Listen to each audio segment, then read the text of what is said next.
Hey guys, my name is Atlas, and I've been stress testing all of my chairs over the past 20 minutes to make sure we have the least creaky one. And I think I've been successful. But please do let me know in the comments, angrily I'm sure, if I wake you up in 15 minutes. I won't, I promise. I will edit it out. I think we're all good anyway. Thanks for coming to my channel. It's been a whole week since we've done this. What's happened in the past week? Probably nothing in the world of old fairy tales. Well, actually, I've bought a new book. This is the Hans Christian Andersen Complete Fairy Tales. And it's incredibly blue with lovely gilded gold pages. They really splash out in Scandinavia, don't they? It's beautiful. Today we're reading from that because I had by popular demand, not by popular demand, because two esteemed viewers requested that I read The Princess and the Pea, which was actually one of my favourite fairy tales growing up. And so I was more than happy to oblige and to buy this very pretty book. The only problem with it that I could find was that it's too short. It's only about a paragraph long. But no doubt I will make loads of very annoying interruptions. I apologise in advance for ruining some of your childhood memories. Also, I should probably get a bookmark rather than just folded up napkin. Look at these production values. Atlas, what a legend. And also, I've got all of the lights in the world pointing at me right now. I'm in a new space, and I decided for whatever reason to try out some new lights. Let me know if they work. Probably not. Anyway, shh, stop waffling. Read the story. People want to relax. Okay, so it's also called The Princess on the Pea in this version of it. Thanks, Hans, keeping us on our feet. Anyway, okay, sorry, I'm reading now. The Princess on the Pea by Hans Christian Andersen, or at least this version is by. Once there was a prince who wanted to marry a princess. Don't we all? Only a real one would do.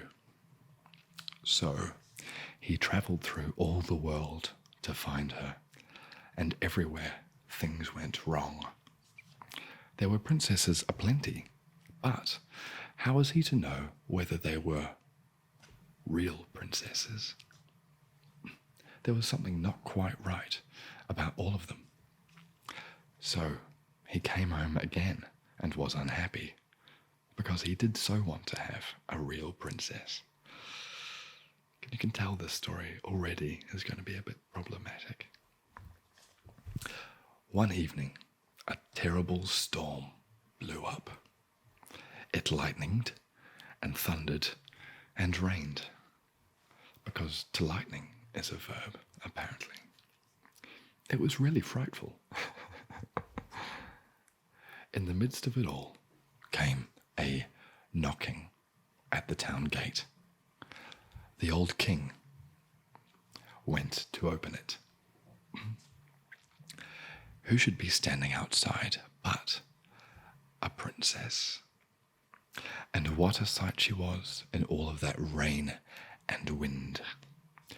Water streamed from her hair, down her clothes, into her shoes, and ran out at the heels. Yet she claimed to be a real princess. We'll soon find that out, the old queen thought to herself. What? When did the old queen come along? I wonder if that's just what the old king refers to himself on a windy evening as the old queen. Without saying a word about it, she went to the bedchamber, stripped back the bedclothes, and put just one pea in the bottom of the bed. Then she took 20 mattresses and piled them on the pea, and then she took 20 eiderdown feather beds and piled them on the mattress. Up on top of all of these, the princess was to spend the night.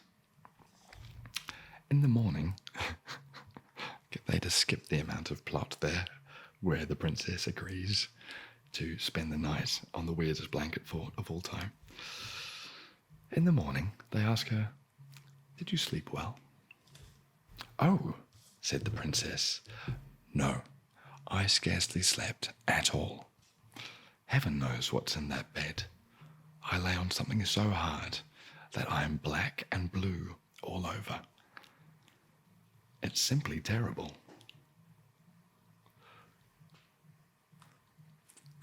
How is she knocking at the door if she's that fragile? Like, did that shatter her entire body? If she's bruised by lying on a pea underneath all those millions of mattresses, how can she walk? Like, unless tiny vegetables are her one weakness. Anyway, they could see she was a real princess, no question about it. And now she had felt one pea all the way through 20 mattresses and 20 more feather beds. Nobody but a princess could be so delicate. So the prince made haste to marry her because he knew he had found a real princess. So many of these are never about true love. They're just about like legitimacy and like birthright and authenticity. Hey-ho. Or the ability to be, almost mortally injured by doing perfectly normal things. I would want to marry her too. As for the pea, they put it in the museum. No, they didn't. There it's still to be seen, unless somebody has taken it. There, that's a true story. The end. That's the least believable part about it. Unless I'm wrong, please do correct me in the comments if I'm wrong, but there is not a very squished pea in a museum somewhere in... Where's Hans Christian Andersen from? Denmark? Somewhere in Scandinavia. I hope very much that I have left your memory of it unscathed. And I hope also that you have a long playlist of much longer videos than this lined up. I promise next time I will read something slightly longer than a paragraph. I mean, I'm still building up to read the Cinderellas and Little Mermaids and Hansel and Gretels of the world because they're quite long. And that would mean a lot of me animating.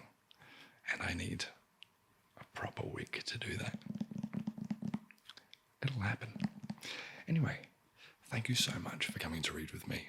If you enjoyed that, I'm sure you will enjoy one of the other ones that I've done recently. Sleeping Beauty is great and good fun. And yeah, have an amazing week, and I hope to see you next time. Cheers.